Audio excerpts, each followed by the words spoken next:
Welcome back, America.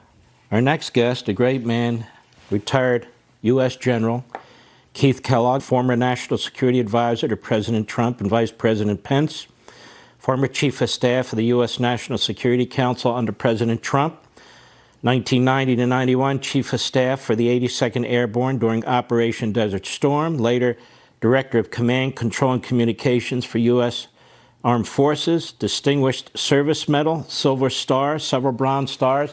General Kellogg, first of all, thank you. We've heard a lot from President Biden and his surrogates in the media, where President Biden is blaming everybody but himself for what has now transpired in Afghanistan. He's blaming intelligence, he's blaming the military, he's blaming the Afghans, and he's blaming President Trump. Now, as for President Trump, you were there. President Trump dealt with the Taliban. But I also remember, General, he wasn't a pushover, and he wasn't an ideologue, a very practical, principled man. We saw that in Iraq, when Iran hit our forces in Iraq, what he did to Soleimani. We saw him take out the Caliphate, ISIS, and take out Baghdadi. We saw what he did in Syria as we were withdrawing. When they were gassing their own people, he hit them twice. We saw what he did in Afghanistan. He didn't rush to remove every single person out of Afghanistan. In fact, I remember a few years ago, he dropped one of the biggest bombs in our conventional arsenal on top of those people when they were organizing for another offensive against the Afghan soldiers and our soldiers. So what do you say to President Biden and his surrogates? Well, we just picked up the plan that Trump put together, and we had no choice. Yeah, Mark, thanks for having me. That's absurd. Look, I spent 1,461 days in the White House, all of it involved in national security. I was there at the start when we talked about withdrawing from Afghanistan. And the reason we wanted to withdraw from Afghanistan was to intellectually and strategically pivot to face China, which was an emerging threat, and also with Russia. So for 2 years, we thought our way through it. And then the last 2 years, we went into the execution mode. Around 18 months ago, in February, we decided to come up with a plan. We came up with a plan on how to remove ourselves from Afghanistan in a very measured and gated way. What I mean by that is we came up with certain conditions as we went down the line, and when those conditions were met, we would continue to withdraw forces. So the final gate that we had, and we were going to meet, was an intra-Afghan agreement between the Taliban and the Ghani government, and we were going to have a government of reconciliation, and Ghani wouldn't have been there, to make sure we had an orderly transfer of power and with certain safeguards to make sure that government stayed as a coalition government going forward. To ensure that was going to happen, the president was personally engaged, something that Biden has not done. President Trump picked up the phone and called the chief negotiator for the Taliban, Mullah Baradar, who we had gotten out of a Pakistani jail for this very purpose, and explained to him what we were going to do. And he was talking to him in February of a year ago. That was a month after we had killed Soleimani. He got the message. And the president, as only President Trump can do, talked about it in very Trumpian terms, which meant if you violate this agreement, we know where you live, and we will come and find you. He did the same thing to Ghani going forward as well. So that plan with the gates was intended to withdraw in an orderly way and a good end state, an end state that would have a fully functioning Afghanistan with the protections of its citizens. It may have been a coalition government, and it may have not been pretty, but it would have worked. Let me say something else about how Trump works this. At one time, well over a year ago, he said, why don't I bring the Taliban and the Ghani government back into Camp David? And people kind of fell on the floor. And I said, you know, he had a good point. I mean, this actually happened with the Camp David Accords when you brought back Menachem Begin and you brought in Anwar Sadat, and they spent 12 days at Camp David until they hammered out an agreement. We were kind of doing the same thing. So there was a process in place. There was a plan in place. There was not a precipitous retreat that you see today in place. And we were led by a very informed and hard decision maker in President Trump. That's not what you see today. What you're seeing today is nothing less than a national debacle. You know, General, the other thing is this. Did your plan include pulling out military forces before pulling out American citizens? No. What kind of plan is that? Well, to start with, it's not a plan, Mark, at all. That's not how you do it. And to start with, we had that last condition. We weren't going to pull those last forces out. We had 2,500 troops on the ground, and that was an agreement between Chairman Milley and Gina Haspel, because she had about 3,500 paramilitary, that we were going to hold at that number, and we were going to hold with our aircraft. We were going to maintain Bagram Air Base until those agreements were made.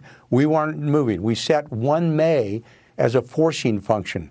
Could it have shifted to the right? Of course it could, until those conditions were met. And we told Berarder that. The president was very clear with him. He understood that. We told Ghani that. Very clear how we were going to go. And if you had a withdrawal like this, and we would have never done that way. We would have protected Americans, and they would have gone out. The citizens would have gone out first. We don't know how many American citizens are left there now. I hear anything from 13,000 to 15,000 to maybe 20,000. We have men and women who've worked with us, tens of thousands. You see these horrific video of women throwing their children and babies over the fence. I just can't imagine. And then you see the Taliban has not changed at all. Yeah. If President Trump were still there, based on what you know and the advice you gave him and so forth, and the man I know and know very, very well, I don't think he would have tolerated that for 1 second. He didn't tolerate the Syrians gassing their own people, where he could have said that's none of our business. He said that is our business, and I'm not putting up with that. And he moved heaven and earth to get 1 American out of a kidnapped situation, or 2 Americans out of a kidnapped situation. I don't think President Trump would have been afraid to pull triggers all over the place when it comes to the military in order to get American citizens out of Afghanistan. What do you say? No, I know that for a fact. I was with him in the Oval Office. As I said, I spent all 4 years there. I saw President Trump in crisis situations. I saw his resolve. You didn't screw around with an American, or we were coming after you. I saw it a lot of times. We did it with Soleimani. We did it with Baghdadi. And as you mentioned there, when sarin nerve gas was used by the Syrians against their own citizens, he said, "You're violating international norms." We went after him. He wasn't afraid to do it at all. And he did it. And I was there with him, and I was proud to be with him when he did it. But he was a man of force. And you may not like his tweets, but you had to admire his courage. And you had to admire how he made decisions, which were hard. I think we'll take his tweets over what we see today. Welcome back. General Kellogg, your wife was a paratrooper, served in the 18th Airborne in the Grenada invasion under President Reagan. Your son, your daughter, and your son-in-law saw combat in Afghanistan. Your family is enormously patriotic. You've all put your lives on the line in one way or another, one time or another. You see what's happening now in Afghanistan. I would just be curious about your thoughts. Yeah, it's a crisis of leadership. I think you're not seeing any leadership from the commander-in-chief on down. And what's disturbing to me, honestly, Mark, is I'm seeing that at all levels. I'm seeing it as National Security Advisor, which he's clearly over his head. I question what Tony Blinken is doing. You know, remember, President Biden is an individual that former Secretary Gates said that was wrong on nearly every foreign policy decision in the last 40 years. This is a man who did not want to go after Osama bin Laden. In the Situation Room, told President Obama not to go after bin Laden. That's public record.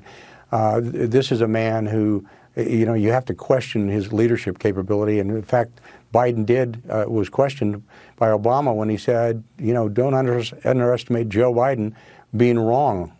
Or making a mistake going forward. Look, but this leadership also has now permeated his entire command group or national security team. I have great questions now, very candidly, Mark, about the leadership potential in going forward with his chairman of the Joint Chiefs, with his Secretary of Defense, with his National Security Advisor, with his Secretary of State. We have President Biden here for another 3 years. Maybe he ought to think really hard about replacing that team. He won't, but I think that team needs to be replaced. Because I don't think America has confidence in it anymore. I don't have confidence in it anymore. I don't think they're going to make the right decisions. And I think the American people expect that from his team. And if he's not going to leave, then at least put new people in place. Absolute disaster. We don't see the Vice President of the United States. The President of the United States has a press event last week. He turns around and walks away. He's busy talking about vaccines and how he wants to impose his will on the American people. Trashes Republican governors. He talks about Republicans and Republican governors in ways he'll never talk about the Taliban or Al-Qaeda. It's amazing. Right. Everything's about politics with this man. Everything's about his legacy. I think he ought to know his legacy is destroyed. Yeah. His presidency is destroyed. And I think, General, that makes him much more dangerous, much more provocative, much more unpredictable. And it concerns me a great deal.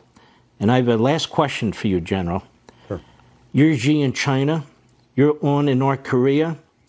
You are one of the leaders, so-called, in Tehran. You're Putin. They are salivating now, aren't they? They're sharpening their fangs, aren't they? Yeah, the country I worry about is China, because China is an expansionist nation. They're also pushing really hard, you know, the 9-dash line, where they're pushing what they call their territorial integrity all around to Indonesia.